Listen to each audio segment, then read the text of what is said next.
Bienvenue dans cette nouvelle édition du QG News. Voici les titres de l'actualité.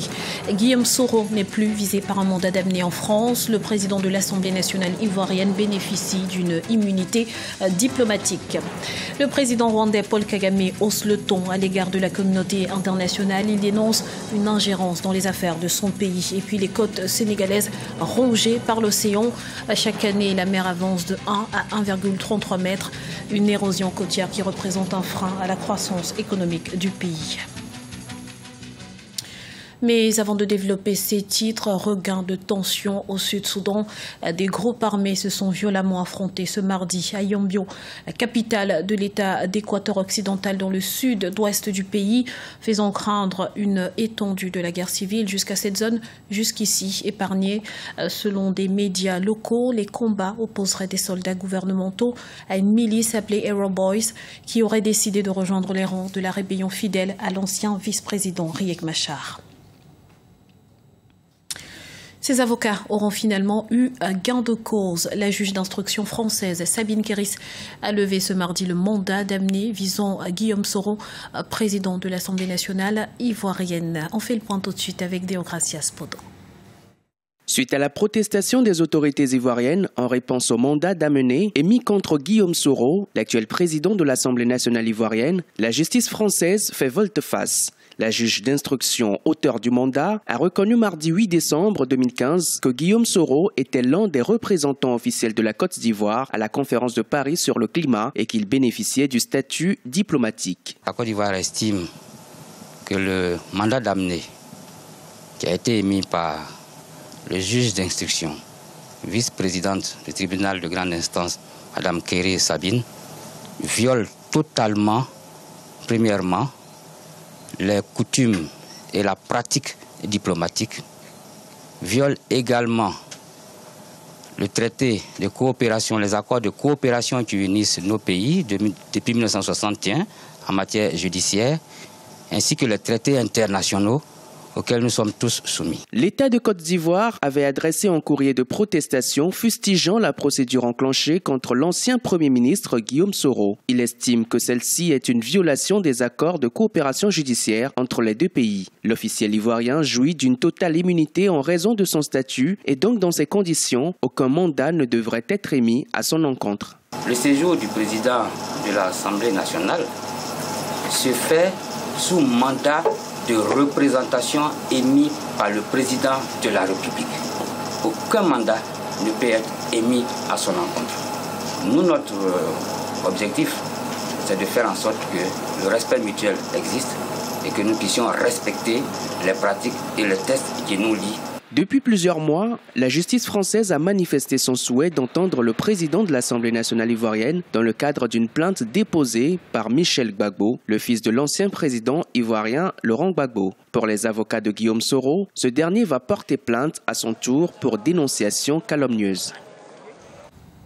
Au Rwanda, le président Paul Kagame ne cache pas son agacement face aux critiques de la communauté internationale.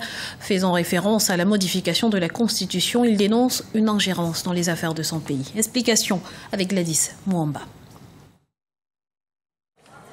Le président rwandais Paul Kagame a mis en garde la communauté internationale ce dimanche 6 décembre 2015. Lors d'une réunion de son parti FPR, Front Patriotique Rwandais, le chef d'État au pouvoir depuis 15 ans a qualifié d'ingérence la réaction des partenaires extérieurs au pays.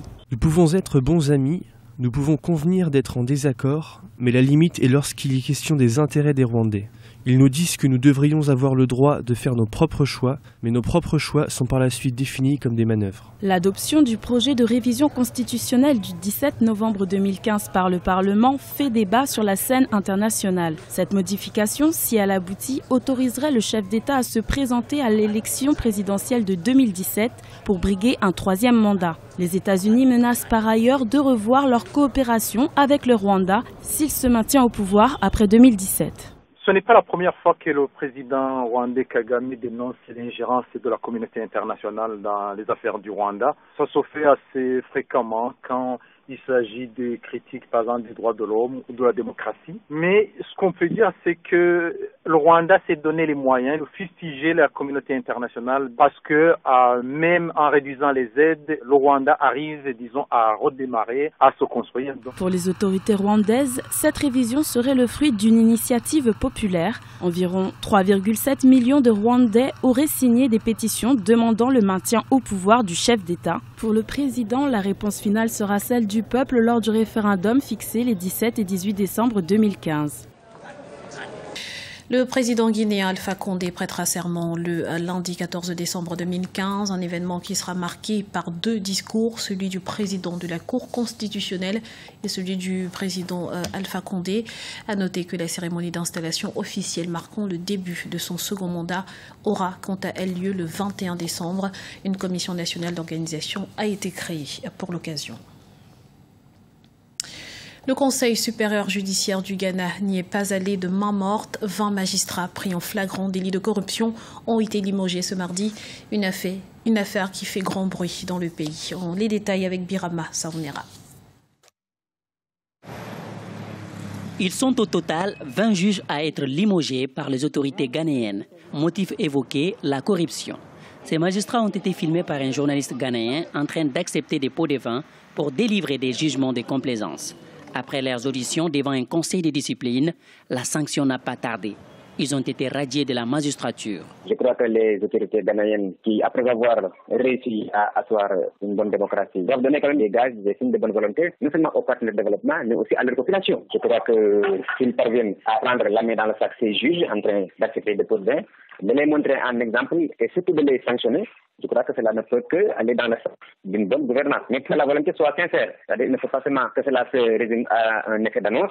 L'affaire défraie la chronique et provoque des remous au Ghana où des appels ont été lancés pour une réforme du système judiciaire. Pour beaucoup d'observateurs, les pays du continent font de plus en plus d'efforts pour améliorer la gouvernance publique. Moi, je n'aime pas trop la comparaison bien le distinguo entre système francophone et anglophone. Parfois, dans les pays anglophones, quand même, les signes sont beaucoup plus visibles. Mais cela aussi, on dit à l'histoire. Nous ne voyons pas que dans nos pays, le système judiciaire est beaucoup plus dépendant de l'exécutif. Donc, en réalité, dans la common law britannique, comme on dit, le système judiciaire est quand même un peu plus indépendant. Il y a moins de centralisme, de contrôle de l'exécutif. Au Ghana, 12 autres magistrats de la Cour d'appel sont visés par les investigations. Une vaste enquête est lancée pour voir si d'autres responsables sont impliqués dans cette affaire de pots de vin. Une chose est sûre, les autorités sont aujourd'hui en position de combat afin de venir à bout du phénomène de corruption dans le système judiciaire ghanéen. La mer gagne du terrain sur le continent et le Sénégal n'y échappe pas. Ses côtes bordées par des roches, des dunes et des vases sont particulièrement fragiles. Elles sont pourtant le siège d'intenses activités économiques. Oumou Kalsomba. L'avancée de la mer constitue une menace pour le Sénégal. L'érosion côtière a été reconnue comme l'un des 4 risques naturels majeurs qui affectent le pays. Les côtes sénégalaises s'étendent sur 700 km et sont à 90% des côtes basses. Les 2 tiers de la population sénégalaise vivent le long du littoral et chaque année, la mer avance de 1 à 1,33 mètres. Il y a des causes qui sont naturelles, dont la plus évoquée actuellement, c'est la remontée du niveau marin. Il y a aussi le fait qu'on aménage mal, en général, les côtes. C'est-à-dire qu'il y a des dunes qui sont exploitées abusivement, il y a des maisons qui sont construites là où il ne fallait pas, ou bien sans respecter les normes. Donc, en gros, on peut dire que c'est l'interaction entre la nature qui s'exprime naturellement et l'homme qui ne respecte pas la nature. L'érosion côtière représente un frein à la croissance économique du Sénégal. Ce phénomène naturel menace 220 000 emplois directs et 600 000 emplois indirects du secteur de la pêche, sans compter ceux du tourisme. Saly, la plus grande station balnéaire du Sénégal, située à Mbour, voit chaque année le nombre de ses touristes diminuer. Ah mais c'est clair, hein, tu sais, quand tu parles de station balnéaire, donc c'est quoi, la plage, le soleil et tout. Mais quand tu viens ici et que tu n'as pas de plage, c'est décourageant. Donc le peu de clients qui nous restent et qui reviennent, ils reviennent par fidélité. L'extraction illégale du sable marin et la construction anarchique sur le littoral aggravent le phénomène de l'érosion côtière. Les villes de Saint-Louis, Toubab-Dialaw, Rufisque, Bargny sont les plus affectées par ces pratiques qui favorisent l'avancée de la mer. Ce journal a été réalisé par l'ensemble de la rédaction. Merci pour votre fidélité. Retrouvez dans un instant une nouvelle édition de l'information sur Africa 24.